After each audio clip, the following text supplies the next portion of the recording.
is nandito na kami sa may papuntang MCX.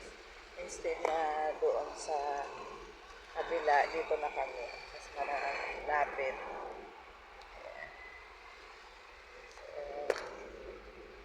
Pass out there. Ayan.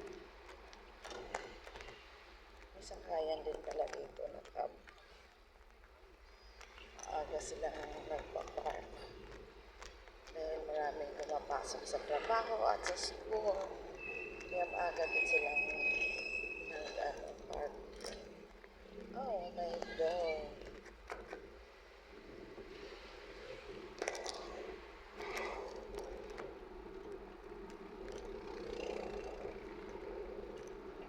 So, umalis kami ng 5:30. So, malapit na kami sa bahay. It's 5:47 na.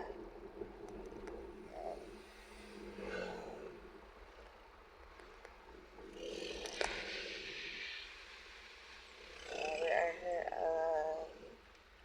believe it. Yes. So, liliko kami. Napasok sa Bucor.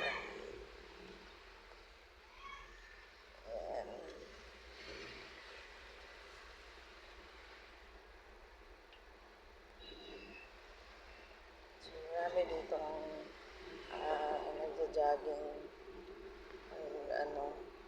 weekends. Pupuntang Daang Haro.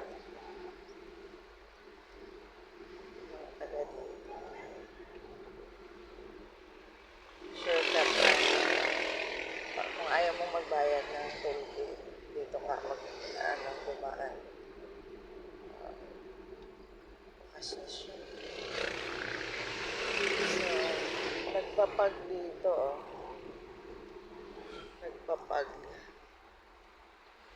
Ay, usok ata yan. Posibleng parang pag talaga kasi hindi nga galing umulan kagabi. So, ayan, nagpapag siya guys. Konti. Dahil marami kasing puno dito. Medyo nagpag na konti.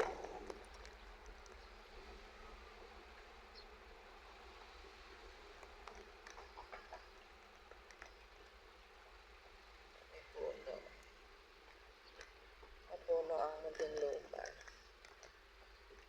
Greenish siya. So, dito, papasok na tayo dito. May mga pulis dito nagbabantay. Medyo mahigpit. So, ito yung daan. And, yung pulis.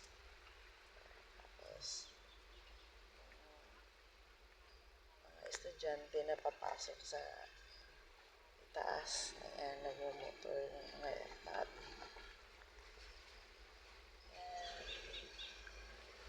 So, 5:50 na in the morning. Yes.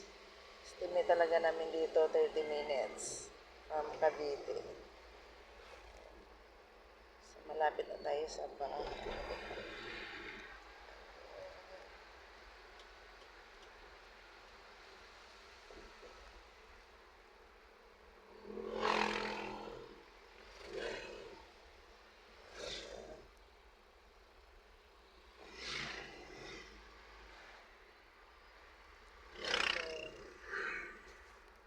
Nakakulong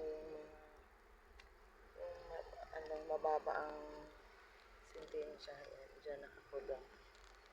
Mababa yung sentensya. Nag-garden sila. Marami silang tanim. Sa unahan naman, pag mga malaya na sila, yan sila. Malaya naman sila, magtanim nga lang. Oh. Pero yung iba dito, ayaw nang umuwi eh. Kasi siyempre dito, marami ng kaibigan. Nag-garden sila. And tapos, binibinta nila or pagkain nila. Nagtanim sila. Pero pag dito ka sa may maximum, ito talaga yung talaga ikinulong yung mga medyo mataas ang mga 40 years, ganun dito. Ito yung kulungan nila, taas. Ayan.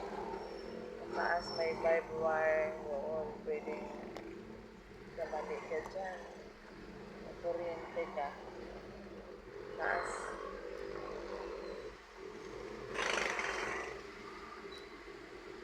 Medyo madilim.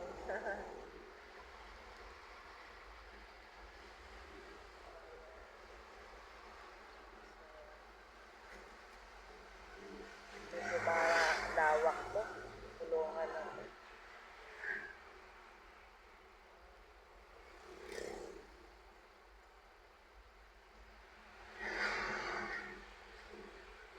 So, medyo madilim kasi hindi siya maaraw. Ayan.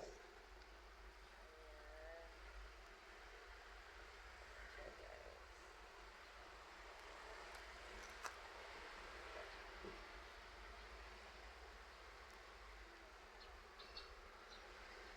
Ayan. May bakod pa din.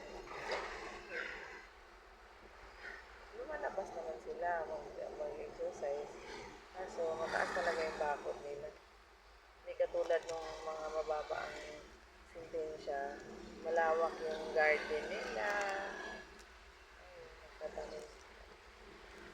So, pag